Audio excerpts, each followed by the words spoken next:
tolerância para ele? Diga amém. Amém. Vamos dar uns 15 minutos para ele de tolerância, viu, pastor Carlos?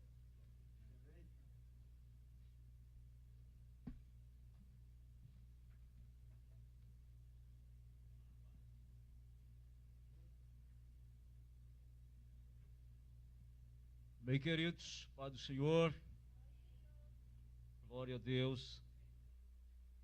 Como diz o pastor Benhu Lopes, estão todos aí. Sei que é difícil. Sábado, 4 horas da tarde, uma escola bíblica de Obreiro, depois de um árduo período de trabalho. Depois do trabalho, o pessoal almoçaram, e os irmãos sabem que após o almoço o cérebro funciona só a metade. A outra metade está ocupada porque o nosso sistema digestório está trabalhando na digestão do alimento. Então a gente fica sonolento, preguiçoso, mas vamos mandar toda a preguiça embora, todo o cansaço, e vamos ser abençoados por Deus no segundo dia, na segunda noite, se eu posso dizer, da nossa escola bíblica de Obreiros. Primeiramente, eu quero agradecer. Sempre a gente agradece a Deus. A Deus seja a honra, seja a glória, seja todo o louvor. Tudo que nós temos, tudo que nós somos, foi Ele que nos deu e pertence a Ele.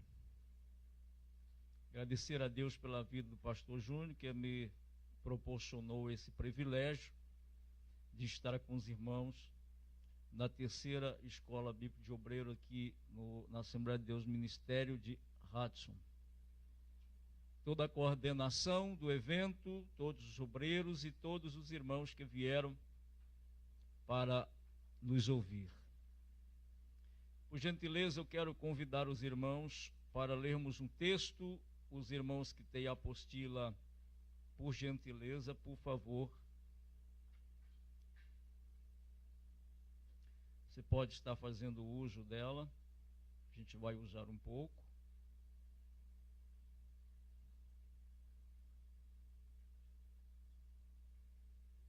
O texto que nós temos aí, 1 Timóteo capítulo 3.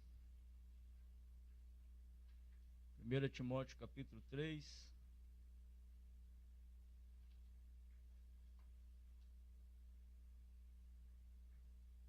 Versículo 1.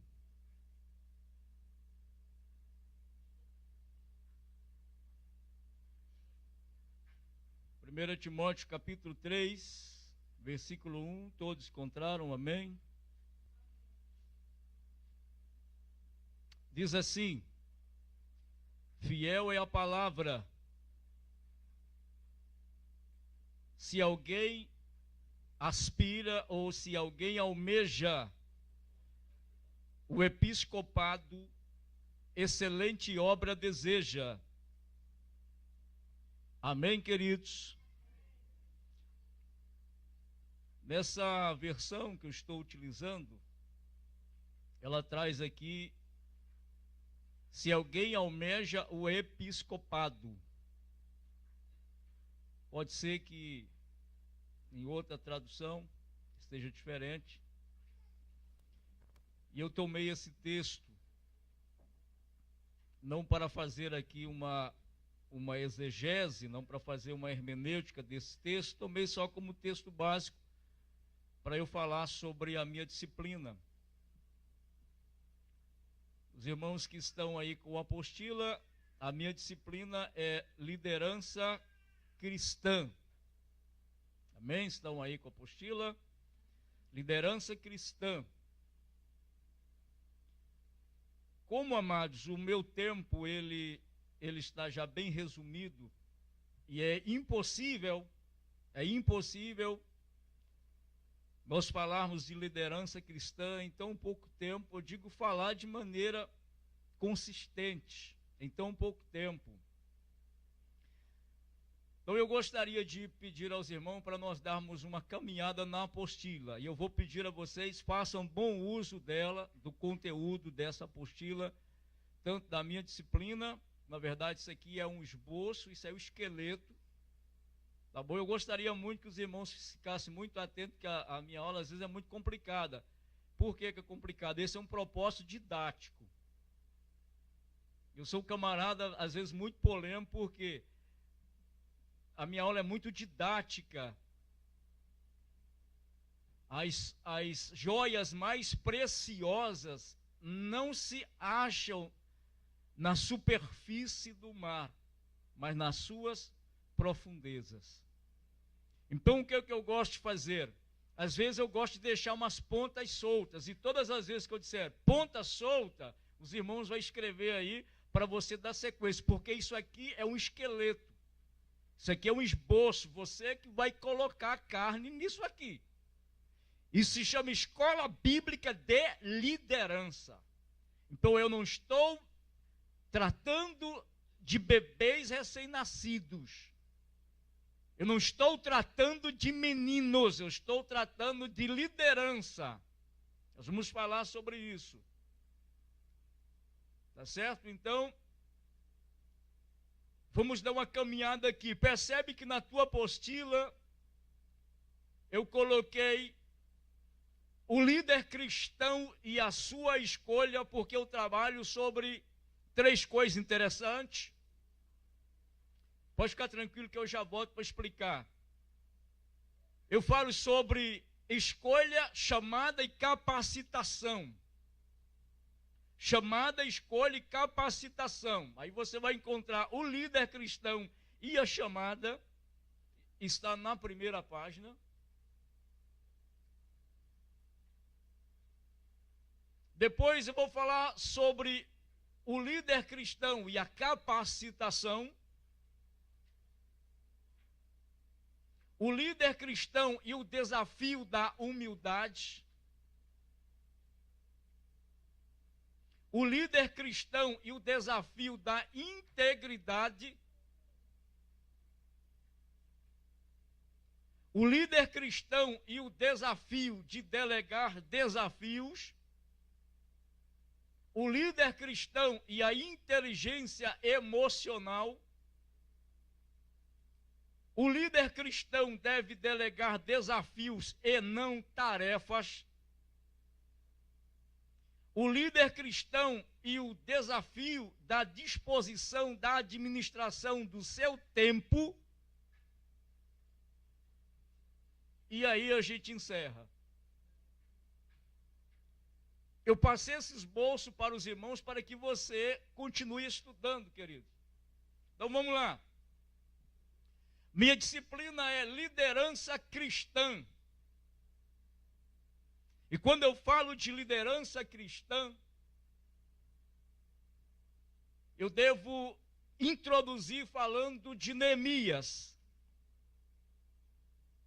Queridos, o sucesso nunca é o espetáculo de um homem só. Todas as pessoas que foram bem-sucedidas na vida, preste atenção nisso, todas as pessoas que foram bem-sucedidas na vida, quer seja no âmbito secular ou espiritual, tiveram ajuda de pessoas. Então ninguém é famoso sozinho. Ninguém é famoso sozinho.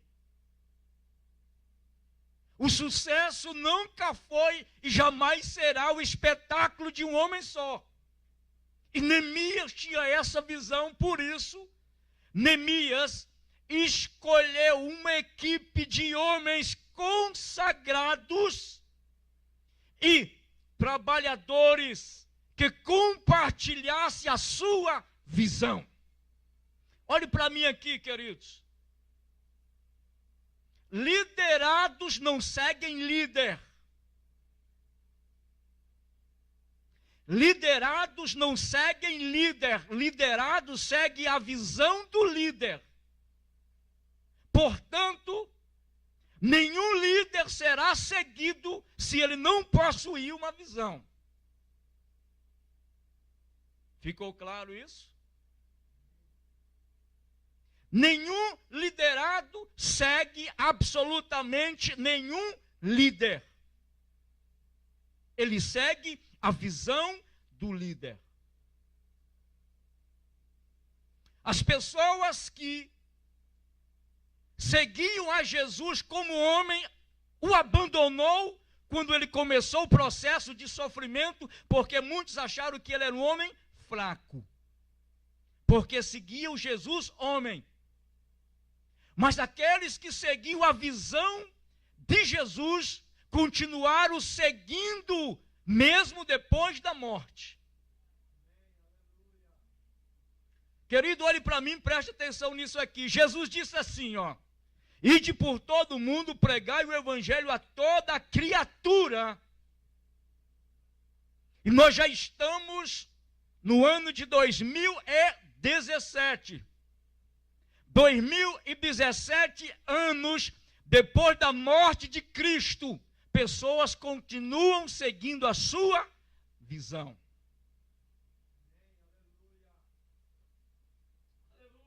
Amém? Você, se estivesse no tempo de Jesus, você não ia seguir Jesus, ia seguir a visão dele. Portanto, Jesus morreu, eles continuaram servindo, seguindo a sua visão.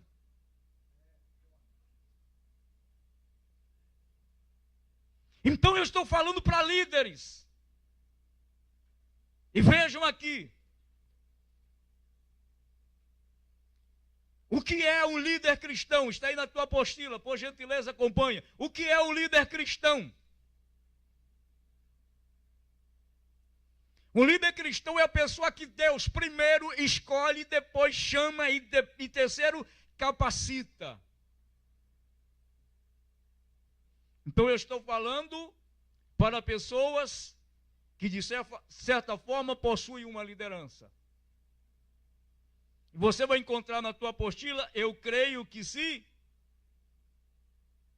que essa liderança, ela é para realizar a obra do Senhor. Em suma, o líder cristão é o obreiro do Senhor. Veja, quer seja o pastor presidente, o pastor principal, o líder de evangelismo, líder de jovem, banda coral, superintendente de curso, etc.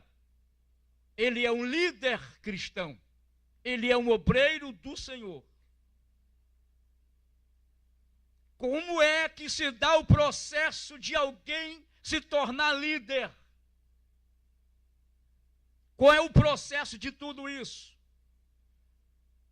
Porque se você quiser discutir depois isso, eu posso discutir, agora não.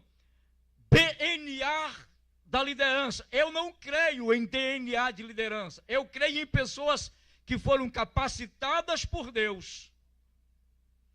Mas a liderança, ela é forjada. A liderança, ela é preparada. A liderança, ela é capacitada. Então, o líder cristão é a pessoa que primeiro Deus escolhe. Escolhe aqui, queridos, é seleção.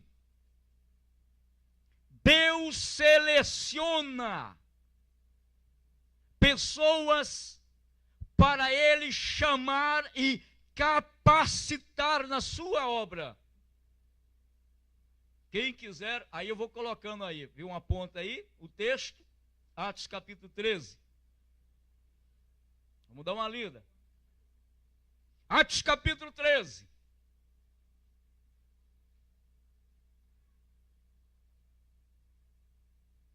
Olha o que diz.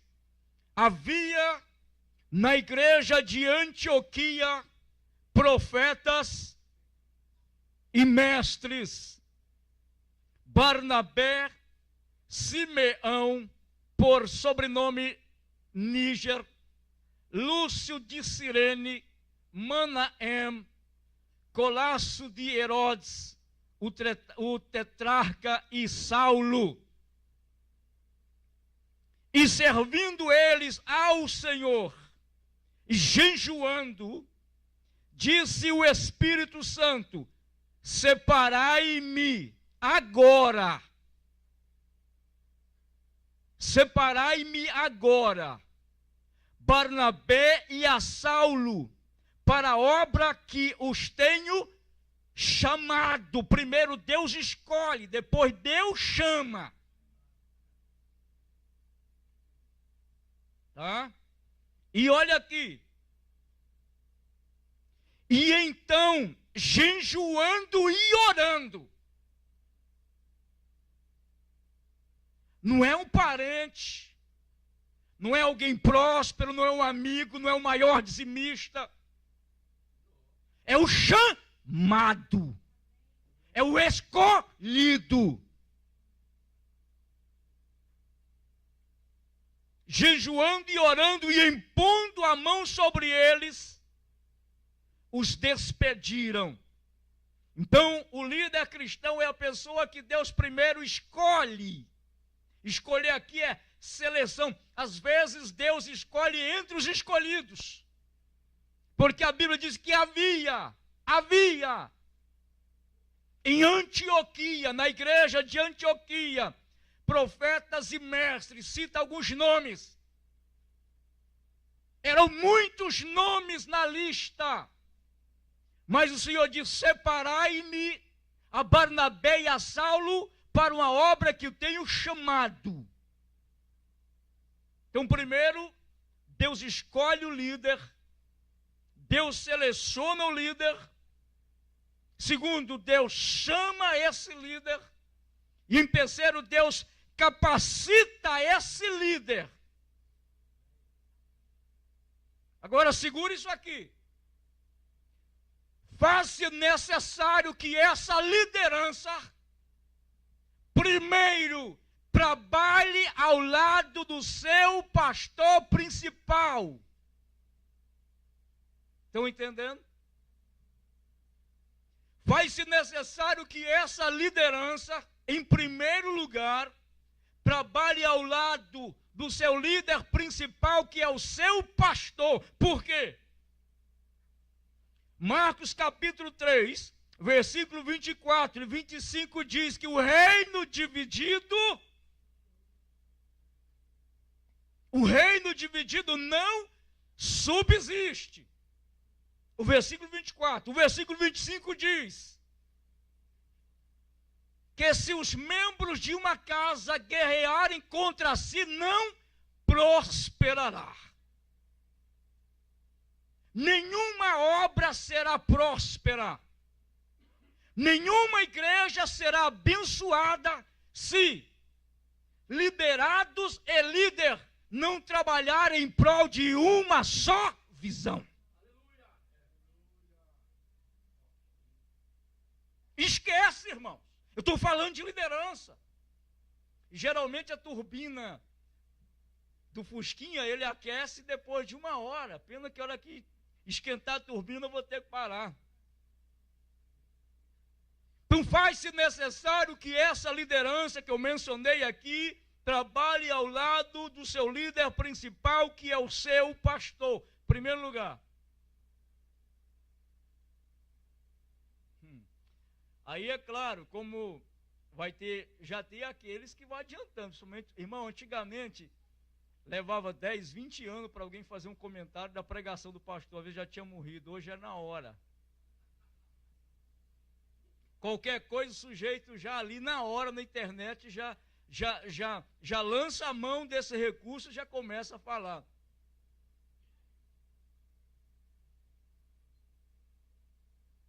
Então eu não estou falando aqui, querido, que não haja discordância. Irmãos, eu quero chamar a tua atenção. Eu estou falando para líder. Escute aqui, líder. Discordar não é ser contra. Amém? Discordar não é ser contra. Agora, na sexta-feira,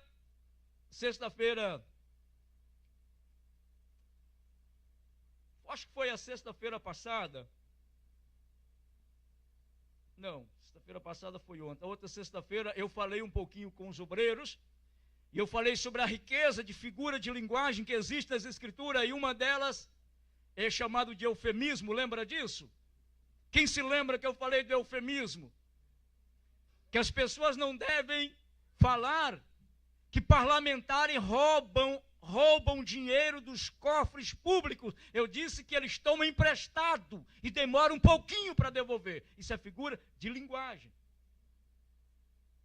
Eu disse que eufemismo é o abrandamento de uma palavra dura, é a substituição de uma palavra por outra. Para você não chamar alguém de mentiroso, você disse que ele faltou com a verdade. Agora o interessante é que, para mim, discordar está associado à solução. Porque quando o líder discorda, primeiro, ele tem que ter um argumento mais forte do que o líder principal. Primeiro, os meus liderados precisam ter um argumento forte para discordar dos meus argumentos e do meu trabalho. Primeiro. Segundo, ao discordar, que ele já tem uma solução em mente para apontar, para mostrar. Ok, queridos? Estão entendendo? Então, discordar não é ser contra. Agora, é claro, eu estava dando aula uma vez, introdução à sociologia, e alguém levantou e disse: professor, eu discordo de você, eu discordo do senhor. Irmão, escola bíblica é para isso. Eu disse que maravilha, tem alguém que discorda de mim, como isso é bom.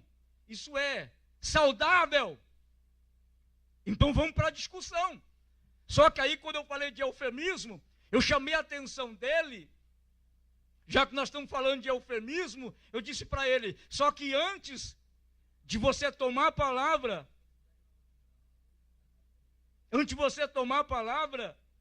eu gostaria de ensinar para você que existe eufemismo. Você nunca deve dizer para o teu líder: eu discordo de você, use eufemismo. Bom, professor, eu tenho uma opinião diferente da tua. Eu poderia abordar a minha opinião, eu poderia expor a minha opinião, não fica bonito?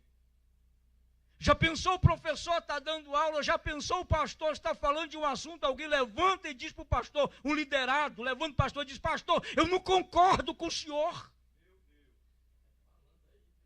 Então, pelo amor de Deus, usa um eufemismo. Pastor, a minha opinião é diferente da tua, eu posso colocar o meu ponto de vista? Depois, o teu argumento é mais forte do que o meu?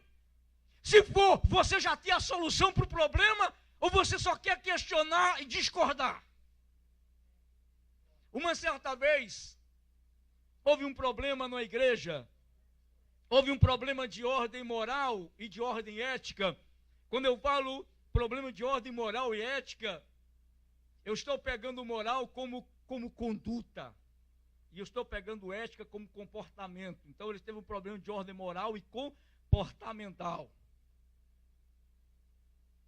E o negócio foi tão sério que a igreja reuniu o corpo jurídico, pastor Júnior, e decidiu montar um processo administrativo.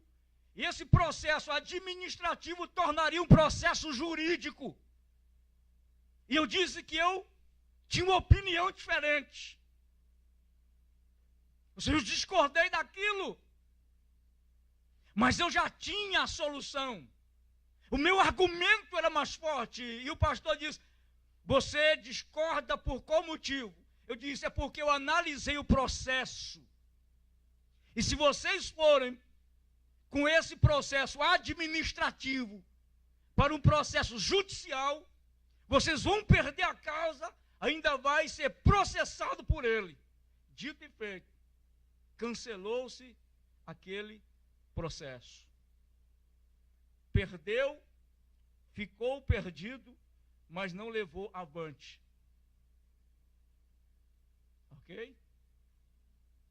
Então, discordar não é ser contra, mas há uma necessidade de que, tendo uma visão, tendo um ponto de vista diferente, ele seja superior do líder, e se for superior, que ele já tenha uma solução para aquilo que ele discorda. Porque senão, irmão, nós vamos fazer igual Moisés, ficar o tempo inteiro tratando de picuinha, o tempo inteiro lidando com picuinha, enquanto a obra de Deus para, como aconteceu com Miriam.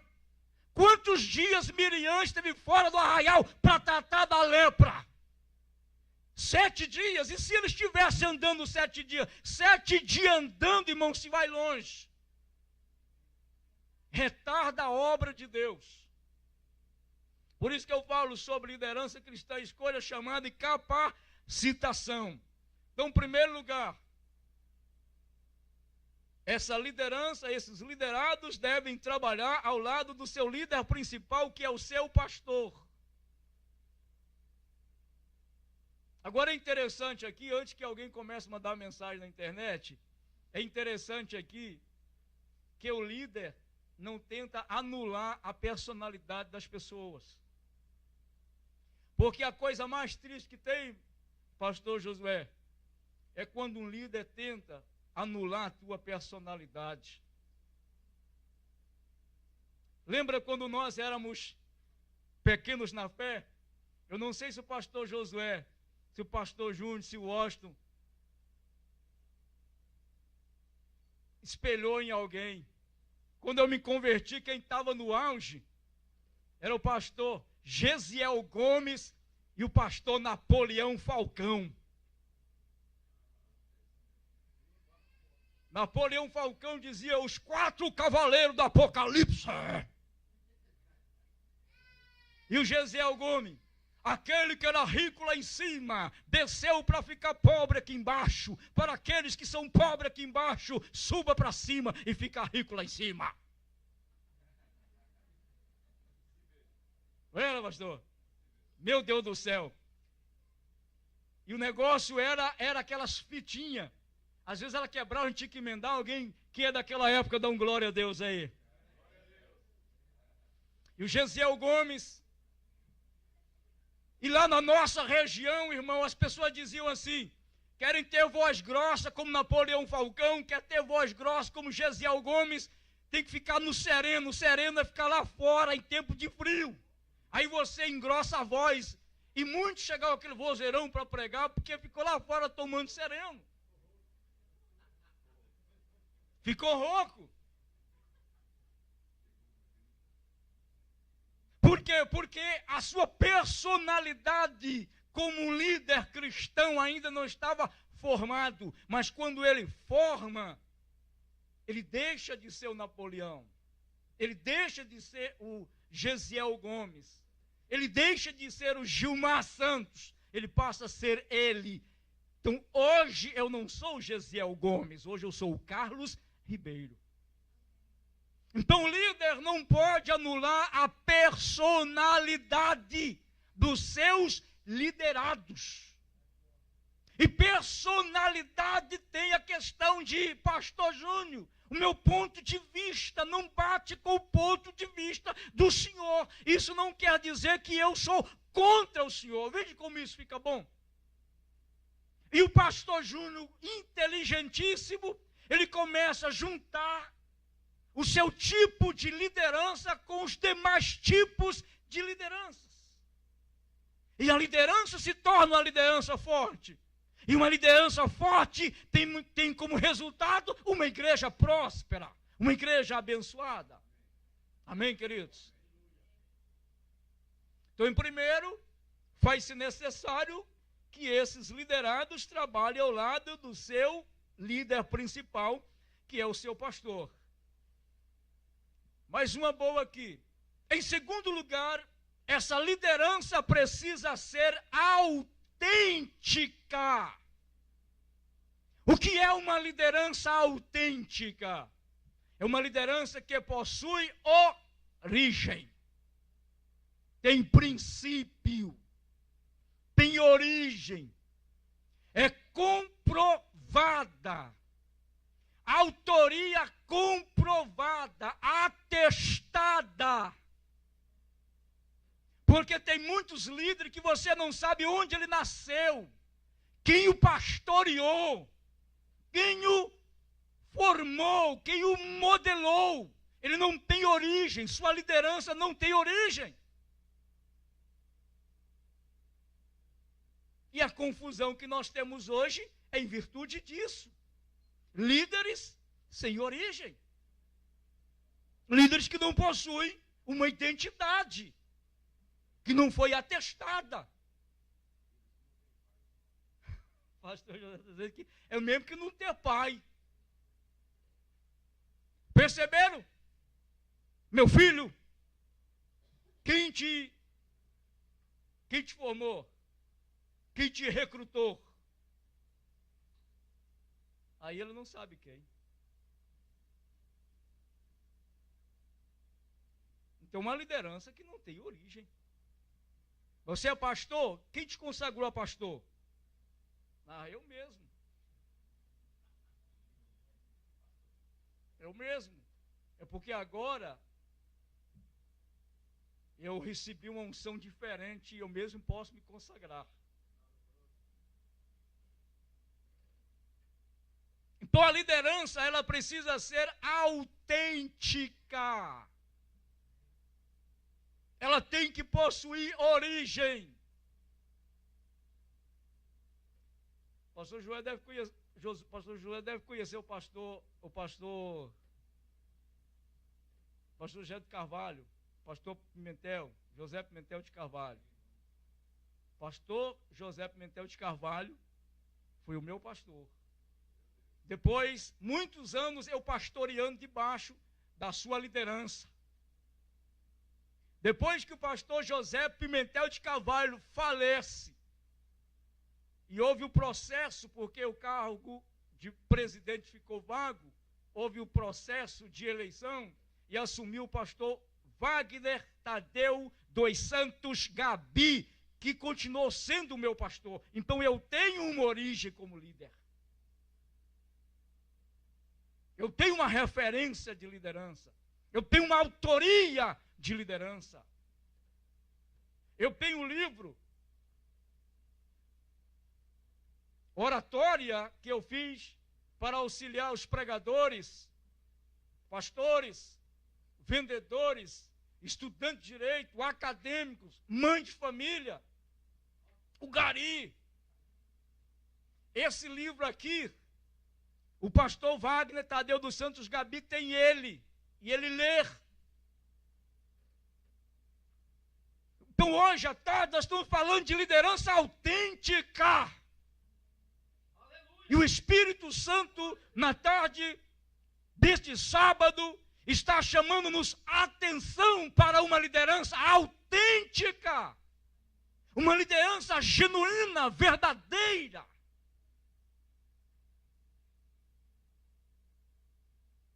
Por quê? Que eu tenho que trabalhar ao lado do líder principal? Por que que a minha liderança precisa ser autêntica? Porque líderes fracos, e fraco aqui é falta de solidez, falta de consistência. Irmãos, olhem para mim aqui.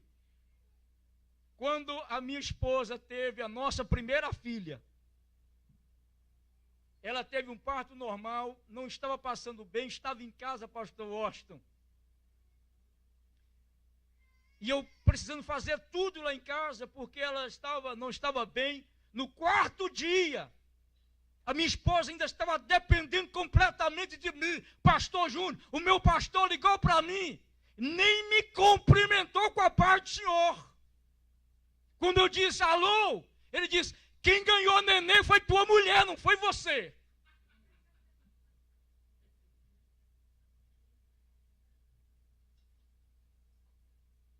Sabe aquele negócio de contar até 10, para você não xingar o sujeito?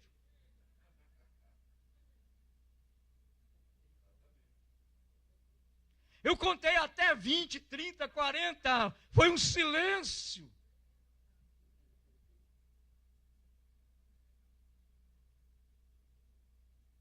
Se fosse alguns líderes hoje, eu tinha colocado nas redes sociais, tinha xingado seu pastor. Irmão, foi o pastor que mais me abençoou o meu ministério.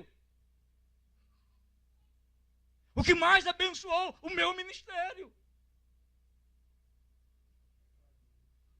Fiquei quieto. Autêntico. E trabalhar ao lado do seu líder principal, porque líder fraco, nulo. Nulo vem do latim nullus, que significa algo que precisa de valor. Algo que precisa de valor para ter efeito. O nosso ministério, para ter feito diante de Deus, tem que ter valor. E nós temos um selo, o selo do Espírito, que carimbou, que autenticou a nossa liderança. Quantos líderes de Deus está aqui na tarde deste sábado? Você pode levantar a mão para glorificar o nome do Senhor? Aí nós temos o líder imaturo. E por último, nós temos o líder destemperado. O líder destemperado, sabe o que significa destemperado? Adulterado, falsificado, aguado, sem têmpera. Sabe o que é têmpera? Processo térmico. Processo térmico para tratar o aço. E esse processo se dá em duas etapas. Primeiro, o aço sendo submergido a uma temperatura de 724 graus. Porque ali os metais do aço vai se fundindo. Depois que tira, ele está incandescente, coloca ele na água gelada. É um choque térmico. Nunca mais aquilo quebra. Para cortar é uma dor de cabeça. Esse é o líder de Deus. Ele não se curva. Ele não se quebra por qualquer vento, por qualquer motivo, por qualquer palavra. Esse é o líder do Senhor. Amém? Na apostila você vai encontrar aí o líder cristão e a chamada. Eu gostaria de correr muito, porque tem algumas coisas aqui muito gostosas para se falar, querido. Algumas partes eu vou passar, viu? Aqui fala sobre o critério de Deus. O critério de escolha de Deus é diferente do nosso. Muito diferente. Os irmãos lembram perfeitamente, eu não vou nem falar sobre isso, depois você verifica com mais detalhe. Quando Deus disse para Samuel que ele precisava escolher alguém e deu a diretriz: vai na casa de fulano de tal, lá você vai encontrar a pessoa que eu escolhi. Lembra disso? E ele chegou lá, o que ele fez? Escolheu o bonitão, fortão, fazer igual o outro, bombadão. Então a escolha de Deus, o critério de escolha de Deus é diferente do critério de nossa escolha. A gente escolhe pela aparência, já começa pela aparência física. Se o sujeito não é bonito, não prega. Para pregar tem que ser bonito, vestir bem, de preferência está com um anel assim, desse aqui. Abre qualquer foto, pastor Washington está falando. Agora, se o sujeito for... Irmão, uma vez eu fui pregar numa igreja, eu nunca tive aparência. Tanto é que eu já fui barrado em reunião. O sujeito me barrou e disse: não, eu sou obreiro. Será? Aí eu sentei e fiquei quieto. Ele passou, olhava para mim. Eu falei: irmão Jesus, tem misericórdia. Pois ele veio e pediu a credencial, irmão. E aí eu fui pregar o Washington, assim, um camarada assim bonito igual o Washington. desse jeito assim. Eu fui pregar e levei ele comigo. Quando eu cheguei, o líder que me convidou chegou, abraçou o menino que foi comigo. Ô, pastor, que bom que o senhor veio, bem-vindo. Eu disse, não sou eu não, é aquele ali. Então, se ele tivesse que escolher entre eu e o Rodrigo, teria escolhido o Rodrigo e me deixado de lado. É assim que o homem faz, irmão. O homem escolhe pela aparência, pelo status. Deus não escolhe dessa forma. O seu critério não é o critério do homem. E eu estou falando aqui para pessoas escolhidas, chamadas, e está sendo um processo de capacitação.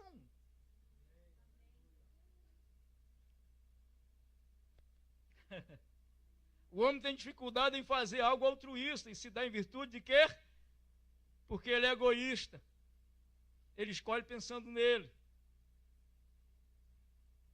Quando o homem escolhe, está no texto, quando o homem escolhe, ele visa, de forma direta ou indireta, algum tipo de retorno. E Deus não pensa dessa forma. Deus não tem esse tipo de dificuldade. Quando Deus escolhe, ele visa o quanto essa pessoa está disposta, primeiro, a fazer renúncia. Eu estou falando para líder. Se Deus convidar você para uma renúncia, o que você vai fazer? Quando Deus escolhe alguém, Deus sabe que aquela pessoa está disposta a fazer renúncia. Lucas capítulo de número 18, versículo 29, Jesus diz, aquele que tenha deixado pai, mãe, terra, status, por amor de mim. Olha, esse negócio é forte. Por amor de mim. Eu tenho um seminário chamado Inteligência Judaica. Eu ensino até as pessoas ficarem ricas. Eu falo, pastor, você ensina as pessoas a ficarem ricas e você é pobre. Você que pensa que eu sou pobre. Vai que eu sou um disfarçado aí, né? Então ele diz, depois que você fazer tudo isso, eu garanto, eu afirmo, eu declaro, no grego, essas 3 palavras. Que tu terás aqui na terra 100 vezes, e no porvir, a vida eterna. Esse aqui é promessa de Deus para quem faz renúncia. Irmãos, eu fui convidado para pregar em Madrid. Mas eu estava agendado para pregar na África. Quando eu falei com o pastor que eu não poderia, porque eu tinha uma agenda, ele perguntou para mim, pastor, desculpa a curiosidade, você vai pregar onde? Eu disse, eu vou pregar em Guiné-Bissau, na África. Ele disse, rapaz, você vai trocar Madrid por Guiné-Bissau. Sabe o que eu disse para ele? Se eu tivesse agendado com o senhor para pregar em Madrid, alguém me ligasse para me pregar no Japão e eu fosse, como que o senhor se sentiria? Então não queira para os outros aquilo que o senhor não quer para o senhor. Isso é renúncia. Deus quer saber o quanto nós podemos renunciar em prol a sua palavra, em prol a sua obra. Em Marcos capítulo 10, versículo 17 a 22, pastor Júnior pregou sobre isso.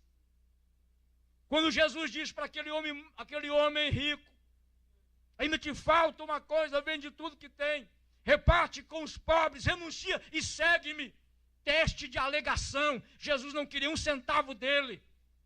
Jesus só fez um teste de alegação, o quanto aquele homem era apegado com bens materiais. Então esse não serve para ser obreiro, não serve para ser líder, porque ele não tem capacidade de renunciar nada. Tomar decisões difíceis. Disse que eu ia deixar uma pontinha? Ponta. Escreve aí, ponta. Você vai verificar lá os costumes dos povos que existiam na época de Abraão, e existia ali o sacrifício humano. Correto? Sacrifício humano, principalmente a um deus Moloque. Moloque vem de Melech, que é rei. O deus rei. Um deus que tinha uma perfuração no ventre. E era colocado lenha, colocado fogo, e em determinadas ocasiões, por causa de uma desgraça, de uma seca, de uma falta de chuva, de alguma coisa, eles ofereciam crianças ao deus Moloque. E segundo aí alguns estudiosos, Abraão, na convicção de fé dele, aboliu, porque lá em Ur não praticava isso. Ele aboliu o sacrifício humano. Imediatamente Deus pede o filho dele a Abraão. E o que Abraão fez? Não hesitou. Isso é tomar decisões difíceis. Vamos mais um pouquinho? Ser submisso ao seu líder. Jesus. No mundo pós-moderno como o nosso, onde tudo é líquido, aqui ó, falando em líquido, fazer igual o Washington. Dá um glória a Deus enquanto eu tomo água. Isso aqui é do Washington, tá?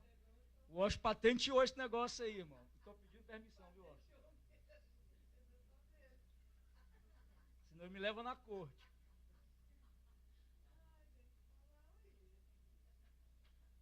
Ele me leva na corte. Vamos lá? Ser submisso. Então, amado, numa era pós-moderna, onde tudo é líquido, nada é concreto, falar de submissão é uma coisa cruel. Falar que mulher deve ser submetida, que mulher deve prestar submissão ao seu marido, que liderados devem prestar submissão ao líder principal, isso é comprar uma briga. Eu já nem vou entrar nesse detalhe. Mas existe aqui uma diferença enorme.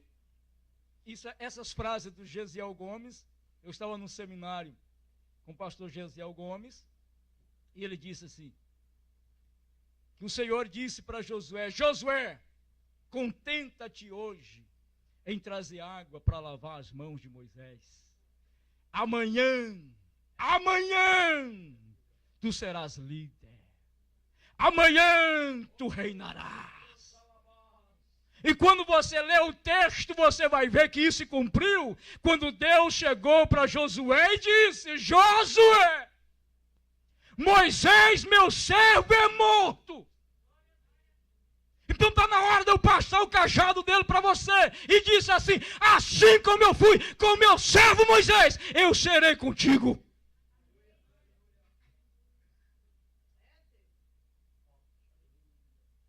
Olha que maravilha.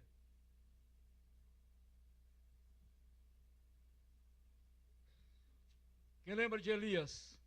Quando Elias queria morrer, ponta, coloca aí. Eu podia falar, o pastor falou sobre, ontem, falou sobre cura da alma, e eu tenho um seminário sobre cura emocional, e eu trato do nível de ansiedade, porque a ansiedade começa no nível 1, que é a ansiedade boa, como o estresse bom, e ela vai até o nível 7, que é a depressão clínica.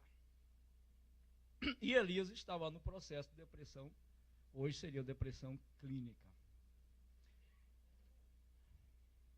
E o que é que Deus mandou Elias fazer? Fazer caminhada. Não é isso que os psicólogos falam com você? Você está com. Eu estou com depressão. Vai fazer caminhada. Deus falou para ele, faz caminhada. Você andou 40 dias, 40 para vir aqui, agora anda 40 dias, 40 para voltar. Especificou o que ele tinha que fazer. Ungir alguém como rei, e depois por último dizer, e ungirá fulano, profeta em teu lugar. Passar o cajado não é fácil. Glória a Deus. E por último, saber lidar com as críticas. Então eu estou falando com o líder, você que vai liderar. qualquer coisa na igreja e você não está disposto a ouvir crítica, então eu te dou um conselho, que você é um forte candidato a ficar depressivo. Mais um com problema na igreja. Vai ter que chamar um terapeuta, um psicólogo para tratar você. Porque a turmada vai cair em cima mesmo na internet, nas redes sociais, e vai falar e vai criticar você. Então, se você não gosta de crítica, então a liderança não é um lugar, não é um cargo, não é um ofício bom para você, não. E eu gosto de crítica. Sabe por quê? Porque a crítica me faz crescer. E eu tenho uma palestra empresarial, que eu falo sobre atingindo a excelência, e ali eu coloco uma senhora, assim, mais ou menos, uns 150 é pouco, 960 e pouco, ali o Matusalém, e ela olhando no espelho, só que ela vê uma menininha de 15 anos. Um gatinho bem magrinho olhando no espelho, ele vê um baita de um leão. E ali eu uso o Seu Madruga olhando no espelho e ele vê o Seu Madruga. Aquela camiseta preta, aquele mesmo jeitinho. Amém?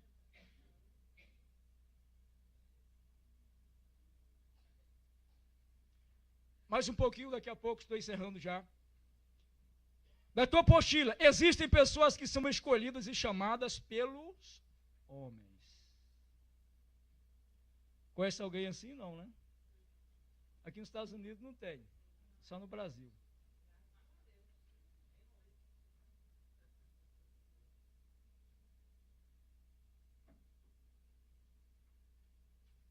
Temos o exemplo de Saul. Está aí na apostila. Ainda na página 1 ainda. O líder cristão e a escolha. Parágrafo 2, mais ou menos. Viu aí? Parágrafo 3. Nós temos o exemplo de Saul. No plano original de Deus, Saul não estava incluído como rei. Ok? No plano original de Deus, Saul não estava incluído como rei. Mas por que Saul tornou rei? Porque Deus permitiu. O povo pediu, Deus deu. Se você verificar na apostila, onde está a diferença? E eu coloco aí, no resultado final do trabalho. É o resultado final do trabalho que identifica se a pessoa tem ou não a chamada de Deus. Se foi Deus que chamou ou não. É no resultado final do trabalho. E o resultado final do trabalho de Saul, que não foi Deus que chamou, foi o quê? Um verdadeiro desastre. Como eu já estou quase terminando, olhe para mim, deixa eu te dizer uma coisa. Quantos anos a arca ficou na casa de Abinadab? 20 anos. E a arca era considerada como a presença de Deus. Aonde a arca estava, a presença de Deus estava. 20 anos.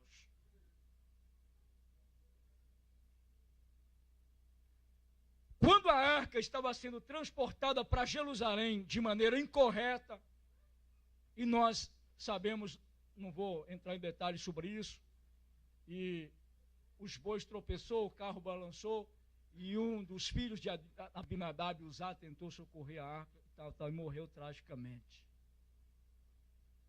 Aí eu pergunto para você, esse menino não aprendeu nada? Esse menino não aprendeu nada com a presença de Deus? Esse líder não aprendeu nada com a presença de Deus? 20 anos ele não aprendeu nada.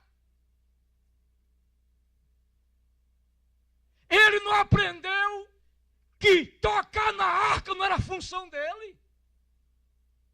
Não era ofício dele.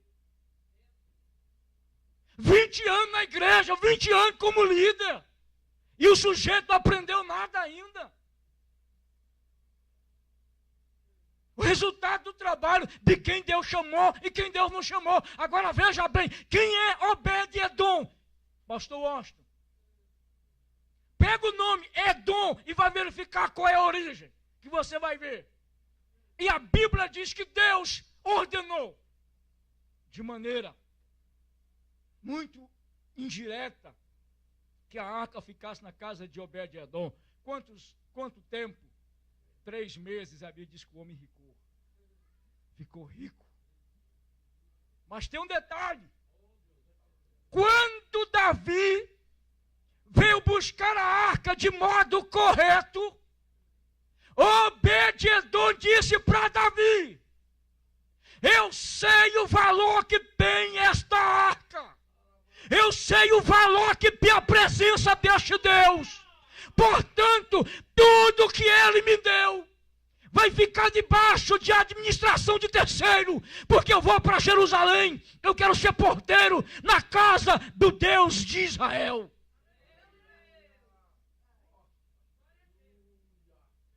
E se você for verificar, todos os cargos que diz respeito à arca estavam Obed-Edom. E por final, todos os filhos de Obed-Edom, veja o nome deles e quem eles foram. A diferença de quem Deus chama e a diferença de quem Deus não chama está no resultado.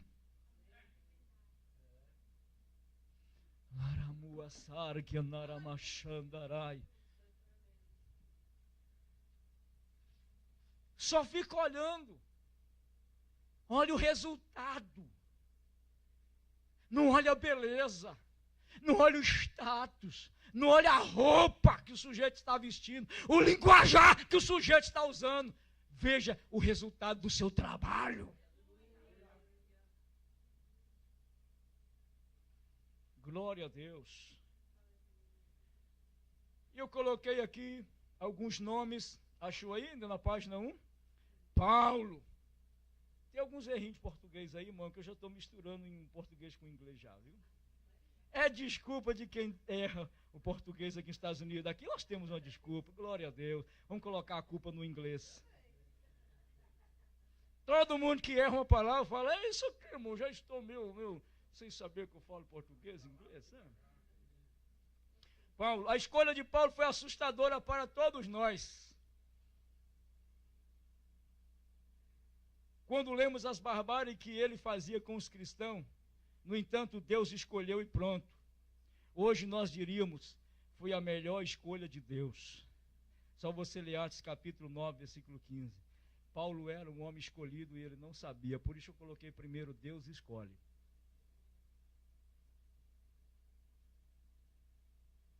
Eu coloquei Moisés, ponta, você vai desenvolver aí.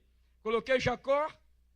Olha interessante, você teria coragem de chamar Jacó para ser um de seus liderados? Você diria nunca. Aí eu coloquei, mas Deus teve. Por que Deus chamou Jacó? Porque Deus o conhecia. Irmãos, olhe para mim, Deus dizer uma coisa séria. Até as coisas erradas Jacó fazia bem feito. E Deus olhando para Jacó fazendo as coisas erradas bem feitas, ele dizia: mas se esse sujeito faz coisa bem feita errada, imagina depois que se converter. Querido, eu achei ali, pastor Josué, o trio parada dura. Jacó, Labão e Raquel. Um roubando do outro. Se você for estudar, um dia se vocês quiserem, eu vou dar um estudo sobre Jacó. Irmãos, os camaradas eram tão terríveis que eles roubavam uns aos outros e depois iam fazer um acordo em nome de Deus. Jacó trabalhou 20 anos. 20 anos nada, irmão. 7 foi para casar com uma, 7 para casar com a outra, de graça, 14. Vai me dizer que em 4 anos numa terra pobre daquela, o sujeito ia ficar milionário. E diz que foi Deus que ajudou ele a ficar rico. Me mostra no hebraico que eu provo para você, me mostra isso. Trapaceiro. Roubava, irmão. Foi embora escondido. E Raquel roubou os deuses do pai. E quando o pai foi atrás e começou a desfazer as bagagens, e nada, disse: pode ficar tranquilo que está com Raquel. Raquel em cima da sela do camelo, Quando o pai dela disse para ela, desce daí, porque os Deus estão aí debaixo. Ela disse, pai, não posso descer, estou menstruada. Mentirosa. Mentirosa. Tava coisa nenhuma. É o trio parada dura. E Deus escolheu a Jacó. E Deus, na tarde desse sábado, vai dizer a você, o teu ministério é autêntico, porque foi eu, Senhor, que te escolhi. Eu, Senhor, que te chamei. Eu, Senhor.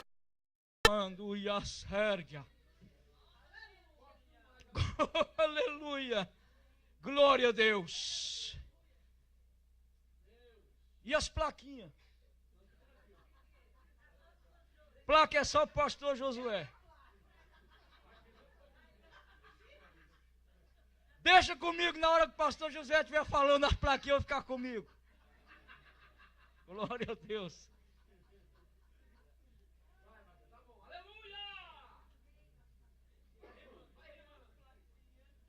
O líder cristão e a chamada na tua apostila. A capacitação de um líder ocorre de várias formas e de acordo com a capacidade mental ou intelectual de entender as coisas. Então existe a capacitação sobrenatural e existe a capacitação natural. A pessoa pode ser dotada de uma capacitação divina ou o sujeito pode buscar conhecimento. Amém? Busca conhecimento. Aqui diz pesquisando, estudando, e nas faculdades, etc, etc. Tem gente que é doutor. Bom, nós temos mestres aí, eu não sei o que eles acham, mas eu nunca vou arrogar para mim o título de doutor em divindade. Nunca. Eu não quero esse título. E eu provo para você. Deixa eu chegar, se eu conseguir chegar lá na frente, eu vou provar para você. Eu não quero esse título para mim. Não quero. Doutor em divindade, não.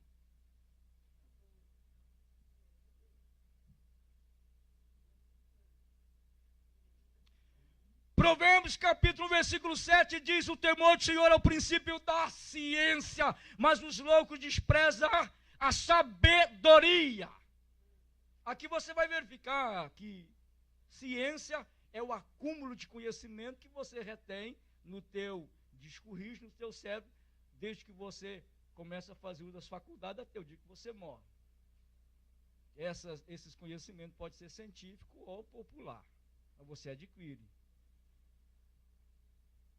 Mas a sabedoria? A sabedoria é a forma de aplicação do conhecimento. Por isso, você já viu alguém cheio de conhecimento, pastor Washington, mas sem sabedoria nenhuma?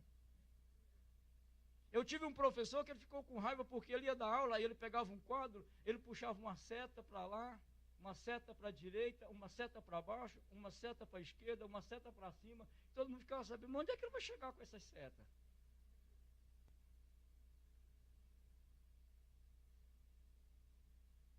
E se você for estudar Tiago, capítulo 1, versículo 5, você vai perceber que você diz, quem tem falta de sabedoria não é conhecimento. Quem tem falta de sabedoria, peça a Deus, e Deus dá liberalmente a todos. E as pessoas hoje não querem buscar isso de Deus, porque isso tem todo um dispêndio de tempo. Tem que passar hora buscando a Deus, orando. E às vezes as pessoas não têm tempo para isso. Eu coloquei aí, querido, bem rapidinho aqui, eu coloquei exemplo. Pega um adolescente que nasceu na era digital. Eu poderia falar sobre isso. Irmão, pasmem vocês. Quem nasceu de 15 anos para cá, nasceu na era digital. Pelo amor de Deus, não se assuste. Teu filho é quase um robô. Estude para você ver, é quase um robô. E se nós formos aprofundar nesse negócio, vai longe. É quase um robô, irmão. É quase um robô. Não se espante. É quase um robô. Por isso que pais que estão fora da era digital têm dificuldade de mexer com os filhos da era digital.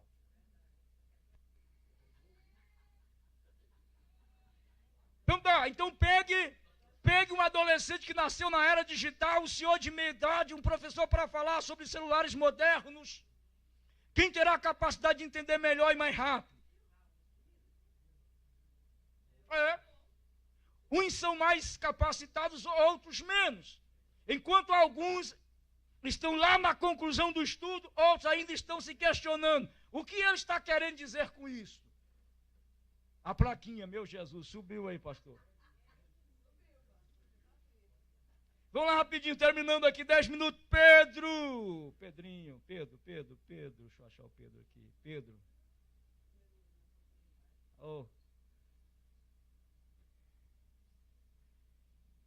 Pedro, o teu texto é Atos, tá viu aí? Teu texto aí, eu deixei texto para você colocar. Eu disse que aqui teria um esqueleto para você preencher. O texto é Atos capítulo 4, versículo 13. E ali o texto narra que Pedro e João eram, vou usar aqui a expressão aqui, deixa eu achar aqui, iletrados e doutos. Queridos, muitas pessoas dizem que Pedro era analfabeto de pai e mãe. Isso não é verdade. Por quê? Porque o texto não está dizendo isso. Se você for verificar aqui a palavra sem letras, iletrados ou indouto, do grego agramatoi, significa, em primeira expressão, homem comum ou homem do povo. Se você for dar uma estudada em Champlin ou Russell Shedd, você vai aprender que ele está dizendo que essa expressão no grego significa aqueles que não foram instruídos de acordo com a lei judaica. Isso significa o quê? Que naquela época existia duas grandes universidades famosas. A Universidade de Hillel e a Universidade de Shammai. Um era conservador e o outro era liberal. Em uma dessas faculdades lecionava o Gamaliel, que foi o professor de Paulo. Então, simplesmente, os escribas estavam dizendo que Pedro e João não estavam habilitados para falar da lei, para falar das coisas de Deus, porque não foram instruídos nelas. Então, eles não eram analfabetos. Ok?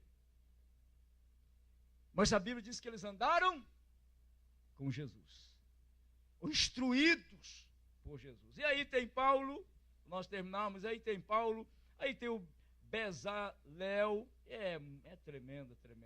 E você vai encontrar o líder cristão e o desafio da humildade e assim sucessivamente. Eu espero que você desfrute, mas desfrute bem de todo o material dessa apostila. E pena que nós não vamos falar sobre, nós falamos nem sobre um tópico, eu estou na introdução, tá? Na introdução ainda, não entrei nem no primeiro tópico, tá? Tá bom? Então, espero que os irmãos tenham sido abençoados em nome de Jesus. Vou pedir para você ficar em pé, por gentileza, para você ficar em pé.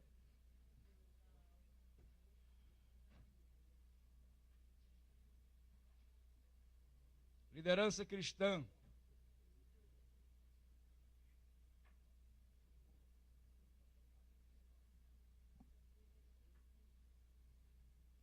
Quantos líderes que estão aqui são temperados? Passou pelo processo térmico aí? Tem alguém que não passou ainda? Ah, pastor, eu ainda não passei, pastor. Eu ainda não passei ainda. Se você ainda não passou,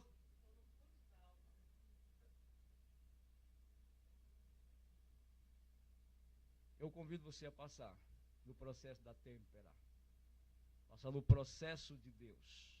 Amém? Curve a sua cabeça, Pai, eu quero te agradecer. Te agradecer pela oportunidade de falar com os teus filhos. Essa é a maior dádiva que o Senhor nos deu, de falar a tua palavra. Falar de qualquer outra coisa é tão fácil, é tão simples. Mas falar a tua palavra é gostoso, é bom. Eu te agradeço pela tua igreja, te agradeço pelo teu povo, te agradeço pelo pastor Júnior, pela esposa do pastor, pela sua família. pela oportunidade. Pai, em nome de Jesus, que esta palavra fique no coração de cada irmão. Para a glória do teu nome, assim eu te agradeço, Senhor. Amém. Deus abençoe. E a palavra, Hernando. Louvamos a Deus pela vida, né, do pastor Carlos. Quantos estão alegres com Jesus pela vida do Carlos? Mais uma salva de palmas nesta noite. Amém? Porque Deus está fazendo grande obra em nosso meio.